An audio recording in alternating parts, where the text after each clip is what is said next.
here's some helpful tips that I think you'll find in terms of counting and also how to play the hands.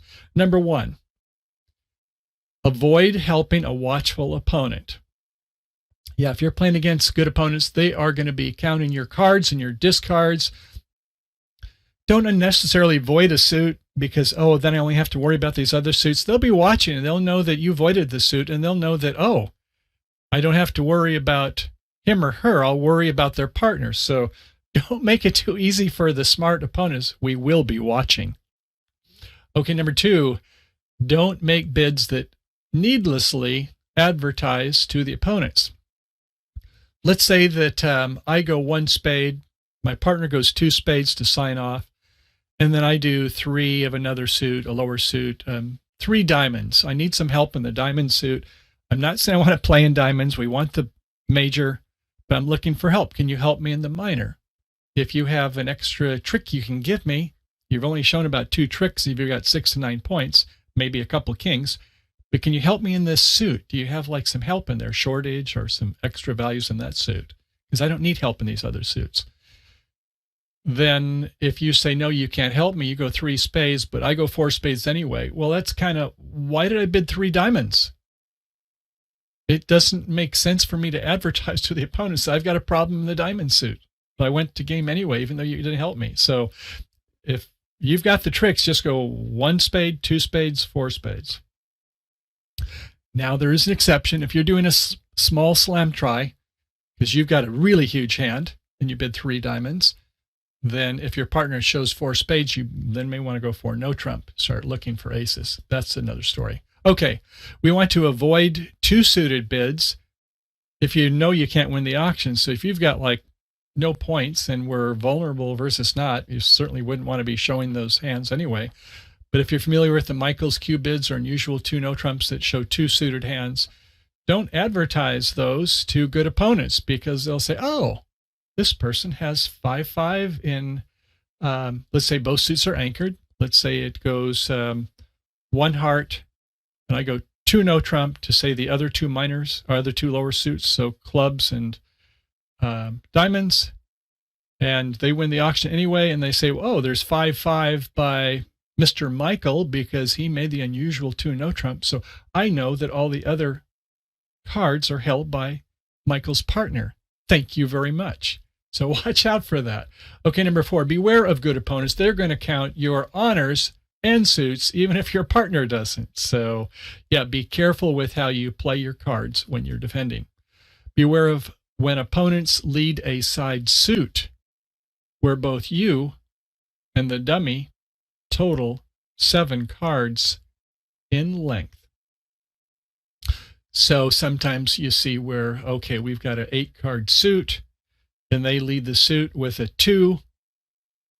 I don't know if it's 4 long or if it's a singleton, but, something's going on. We've got 8, and they've led that side suit, and the dummy has got ace, queen. You think, oh, boy, maybe it was a 4-card suit, and my queen's going to win. I'm going to play the ace almost every time, unless I have some better information on how the bidding or inferences, like did they fidget at the table, because it's probably going to be where my right-hand opponent wins it with the king, the finesse didn't work, and now they go ahead and come back with another one in the suit, and it gets roughed and then roughed again. And so once you've seen enough of these, you know the difference between pros and the rest of us?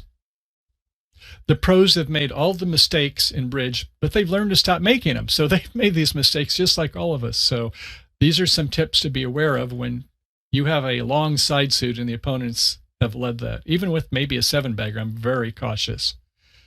Okay, so more tips to consider. Number 6, make a safe lead from power. Remember, we talked about our ace, king 5 times in spades, that sequence. So that's a nice safe lead. So conversely, sometimes they're not safe leads. When opponents lead trump, that's kind of a safe lead. Why would they lead a trump?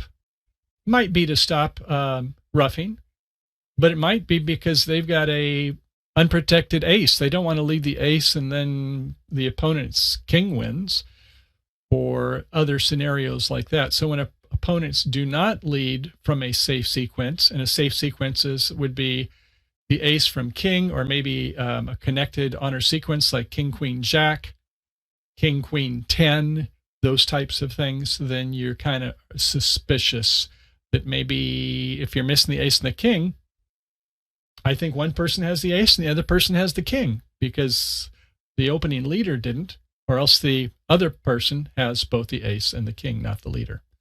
Okay, leading low from good honors in a side suit. Yes, so we said if you've got a king-queen sequence, things like that, it could be, as long as it's an honor sequence like jack 10-9 or even a jack 10-8, lead the jack. But if you've got jack 4 times, do not lead the suit unless your partner bid the suit, please. You're only going to give away some tricks to the opponents without them having to look for the finesses. Okay, and number 9 and number 10, lead top of nothing when you don't have a good suit to bid, or you don't, or to show, I should say, or you want to make it safe. So if you lead low and the highest you've got in the suit is 9, and I'm your partner, I'm thinking, well, my partner's got a king or a queen, or an ace if it's versus no trump. So don't do that, or I'm not going to be able to know how to figure what's going on in the hand. Play top of nothing if you don't have any help up through a 10. Now, I know that if they're in one no trump, that 10 might produce a trick, and you say, I don't really want to do what Michael said. I don't want to play from 10-8, fourth time. Play the 8.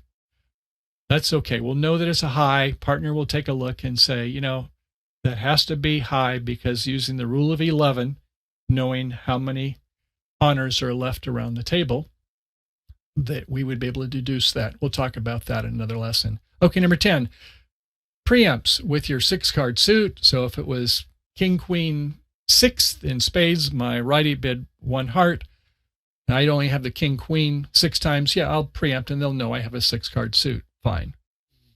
We overcall and only go at the one level that could be 6 if it's rebid, but otherwise we assume it's 5. And same with the opponents when they're bidding. Okay? Be mindful of the cards played and cards that have not been played. Aha! So correct. Yeah, sometimes it's like, why is the declare not breaking the suit? I see queen 3rd in the dummy. They're wanting us to play the suit first so they can promote that queen. Things like that that would cause them to get tricks by our breaking the suit. But if you see like king 4 times on a suit in the dummy, not the trump suit, you think, why aren't they promoting that suit? It's probably because they have a singleton or something like that. Okay? So good things to be remembering around the table in terms of shape. And as we talked about before, we want to deduce the reason the opponents have a certain line of play. The opening lead. Certainly if our partner leads, that's a very important card for me, as well as listening to the auction and looking at my hand. And we're going to get into more of that. So listening to the auction, here we go. You are dealt a hand with no high card points. Did you hear me? No high card points. We'll give you a 10. Okay, but no face cards, no ace. And the shape from, this has got the equals between them. So it's a 1-4-4-4 shape. And that means 1 spade, 4 in all of the other suits. Okay, so we have a shapely hand. And next up, left-hand opponent opens 1 club. Got it. Okay.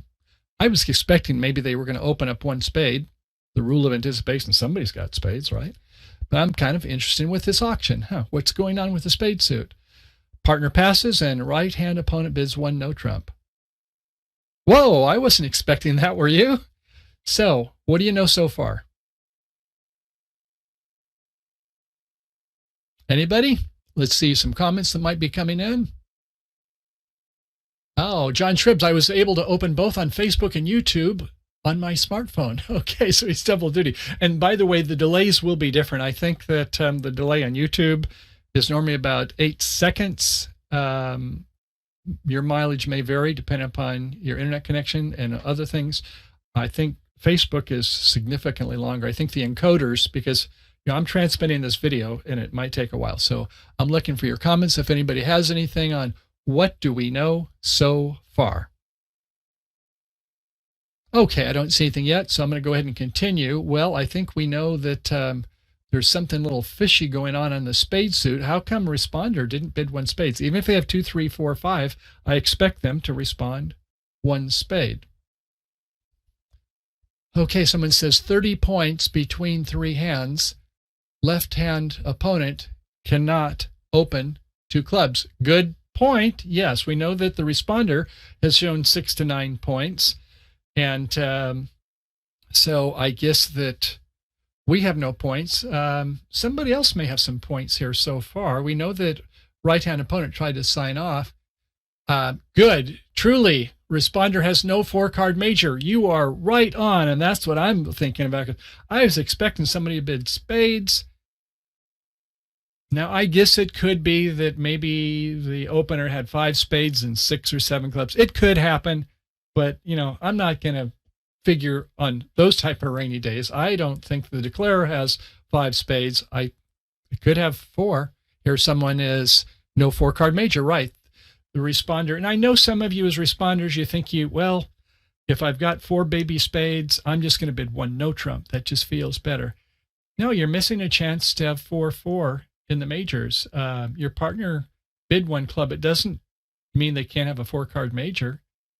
So they can rebid 1 no trump if they don't like your spades. It might keep the opponents from bidding that or leading that suit. Another comes, I think we did that one already. Partner cannot take out double either. Excellent point. Woo! Extra points for Carl. Let's click on that one, honey. Show that one. Carl, that was very brilliant. And hopefully it'll be popping up here in a second. Carl, we want to talk about that. Excellent observation. Maybe our partners normally we make a takeout double with 12 points or more. If you've got shortage in the club suit, you could do it with 11. You've got a void, maybe 10. I don't know, but not with 9. Please don't go that far. So, and I don't see the comment popping up, so I need to go over here and go into the Titler screen. And there it is. Well, one of them anyway. Partner probably has clubs from Carl. And John says, expect partner to bid on the next chance. John, another good item. I appreciate that. So, Truly says, partner has 5 spades. Oh, you're so far ahead of me. Look at these people. This is brilliant. John's expect partner to bid on the next chance. And also, partner has a lot of clubs. Good observations. Woohoo! Thank you for those comments. You guys are, go to the head of the class. Nice job.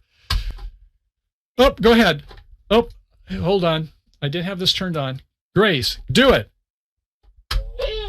One more time, I nailed it. A third time. Bro, you nailed it. Okay. That was easy. So, okay, so going back to it, yeah, we know quite a bit about the hand already based upon the bidding. So, about our openers' point ranges and shape, I think some of you have some points there, and Grace has got another one. Go ahead. The comment is on the screen. Oh, okay. Oh, yes, comments are on the screen. Here we go again. Take that back off for now, but it's okay. It's at the top. It's not getting in the way. So, all right. So, how about the point range of our partners? What do you think?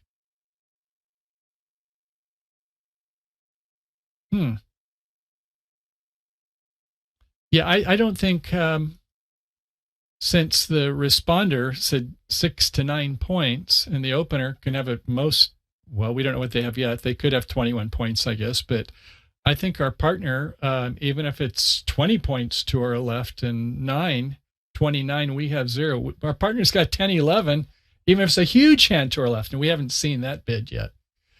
Yeah, partner could have 15 to 17. And as John pointed out earlier, it may be that partner can't make a takeout double. Maybe they've got shortness, not going to be in spades. I don't guess they have 5 spades, but they could have a 4-4-4-1 shape. Hey, have you heard that before, Grace? Yeah, we have a 4-4-1 shape. Maybe partner has a 4-4-4-1 shape. Maybe it's 4 spades and only one heart, or maybe just two hearts. When you make a takeout double, you should have three in the unbid suits, right? So something to consider. So those types of things show that you're thinking ahead and you're doing the counts, the inferences, and analysis, and good for you. So we know quite a bit about the hands there, and that is why the responders won no trump surprised me. Hopefully you too. I was expecting that if the lefty opened one club, they don't have five spades, partner is not making a takeout double or doesn't have five. I didn't think, because they didn't bid the suit. But sometimes there's two philosophies on overcalls. One is that if you're defending, you want to have something that's helpful, especially if it's a no trump. So some people feel that you should have primary honors, ace king or ace queen or king jack 10 or whatever, have some juicy rather than just little ones. So that might be where a partner had like jack 5 times in spades and see, I'm not going to overcall with this trashy suit. So something to consider. And that is why our partner may not have bid. So, okay, here we go. Another hand. You are vulnerable in a two-heart contract. And by the way, we're going to look at the cards in a minute. We're just getting warmed up here. Two-heart contract with both opponents passing. Okay. Opponent leads the spade 2. And hopefully most of us know if we lead fourth best, that is a 4-card suit. And we didn't say what suit it is, but let's say it's something other than the heart suit. If you lead fourth best, it's got to be 4 cards, because if they have 5, it has to be something less than the 2, and there's no 1s or 0s in the decks that I play with. So, okay, they have 4. They could be from a 3-card suit. I don't think so. All right. Partner has 7 high card points, and the shape is a 4-3-3. And by the way, has the equal symbol in between them. That means spades, hearts, diamonds, clubs. So partner has 4 spades. So I'm guessing in the auction, if I opened 1 heart and I'm the declarer, my partner would have bid a spade. But maybe they just said, I'm just going to go 2 hearts and sign off. We're not sure. But at any rate, that's what our partner's hand is. And we know that there's a problem. We're not going to get any roughing there, right? You have 12 high card points. Uh-oh. How many points we have between us? 19? Well, if we want to take more than half the tricks, 7 tricks, we would need to have more than half the points. We're going to take 8 tricks if we're in 2 hearts. Wow, we're going to have some work to do here if we have less than half the points in the deck. Well, fortunately, we have the 5 hearts, the 5-3 fit, don't we? Okay, and our shape is a 3-5-3-2. Okay, so neither you or your partner have any club honors. How many clubs are we going to lose? Well, 2. Don't worry about the dummy. You don't have to rough the dummy's clubs. That's not normally the way we do that. 90% of the time, if we're roughing from our declarer hand, which has the longer suit, into the dummy. Okay, so anyway, we got a couple losers in clubs, that's for sure. And what else do we know so far? I'm going to give you all a minute to think about, well, maybe not a minute, but a couple seconds to think about that. So we haven't said where the honors are or things of that nature, but what you're thinking about, what are we going to do with this hand? I mean, other than it's not the most pleasant hand, and the opponents didn't come in. So I think that tells you something right there. I'm giving away secrets. Anything else?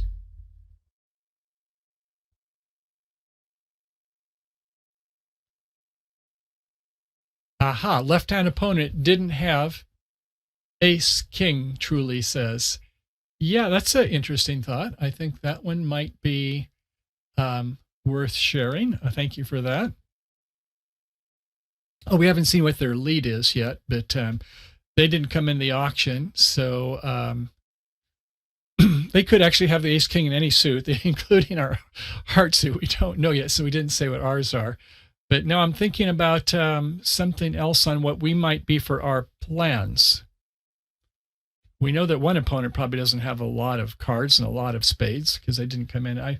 Oftentimes you're in the pass-out seat. You're just like, well, if they're going to stop at 2 hearts, I'm going to bid 2 spades. I'm just going to bid 2 spades. Judy says, lead the two of spades. Yeah, I think that that's probably what they're going to want to lead, maybe, but that might help promote our suit. Why?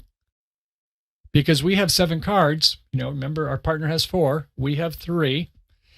And I would say that from a standpoint of the opening leader, you didn't know the dummy had 4 spades, so it might actually seem like a good lead. And when they did lead it, now we know something that I don't think that it has ace fourth, or they shouldn't have underled their ace.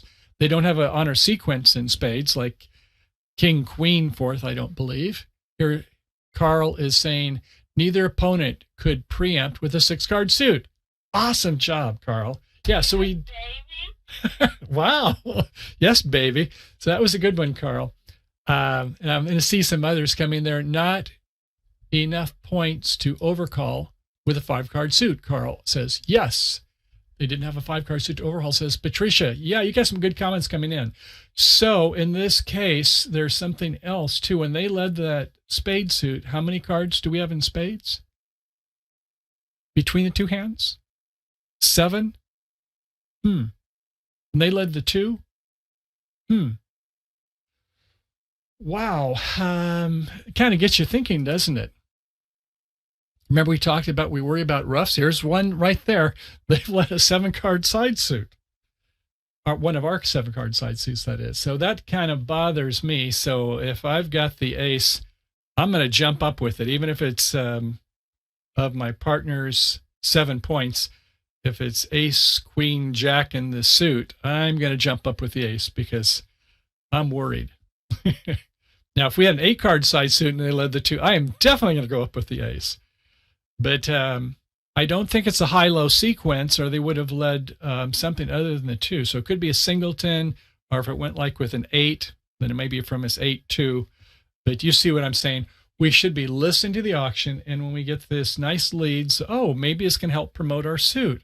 We have 4 and 3, so if I can get to the dummy, I can promote that 4 spade. Well, when you take a look at the shape and think about what their strategies are, all I'm saying is remember the ecosystem around the table is more than just our hand. So John is saying they are balanced in points in both directions. Hey, another one.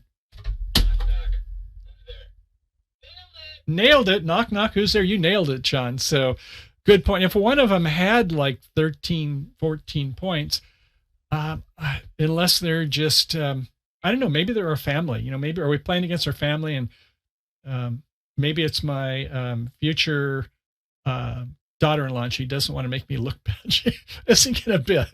But no, opponents, you want to get in the auction, right? It's a bidder's game. So yeah, I think that good point. They're probably balanced with the number of points on both sides. And when you're in the pass-out seat, you remember the rule, borrow a king? So if, you'd like to open, but you've only got 10 points, borrow a king from partner. And if you can make that bid, if it's a 2 level, you want to push them to the 3 level. The 3 levels belong to the opponents. Push them to the 2 whenever you can, or 3 whenever you can.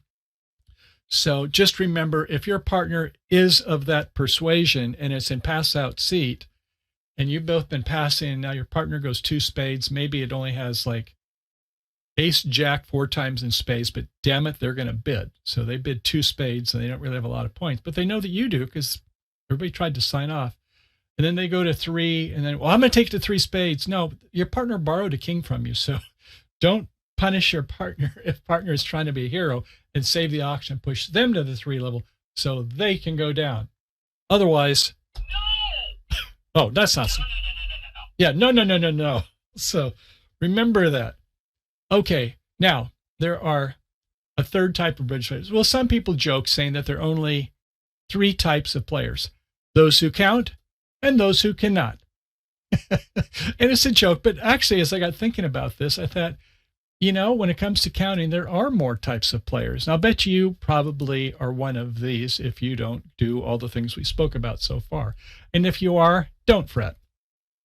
So actually, the other types of players are, some people like my mom who taught me, they've been playing a long time, and they just kind of have a feel for everybody's cards. And I've got to say, when I'm tired, sometimes I'm in that same camp as where I just like, I wasn't counting the suit, but I just can feel it. It hasn't been played. So I kind of think I know what's going on in that suit. And sometimes as you play more, if you play more than once a week, you will get to where you'll have more of this sense.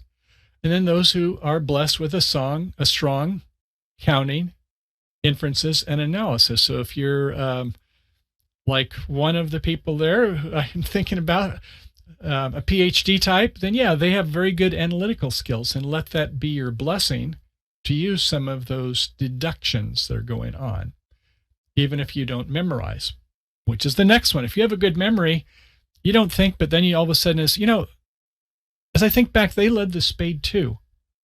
So, and everybody followed the suit, and you kind of can just recreate in your mind if you have that type of a mind where you're not as good as the analysis in real time, but you can have a photographic memory as far as what happened. Good for you. And another is those of us like what I'm doing today. We're storytellers. I'm telling a lot of stories about things that happen. And if you're thinking, well, kind of what was going on was that the bidding stopped pretty quickly. I guess that means they both had minimum hands. Like John said, I guess my partner and I, we both have some values there. So they probably have 20 some points, but not 25. So, you kind of have a story in your mind. And the lead was this, and then it started going this auction. So you kind of have, you could tell a story about, and then. And the protagonist did, and then the antagonist did. So if that's part of what you do, or you incorporate some of these different things, depending upon how sharp you are, how much you can remember, and as you get playing a lot of hands, especially in a tournament, if you spend all of your time doing crunching, at some point, kind of like the internet, it may get overloaded. So things to consider.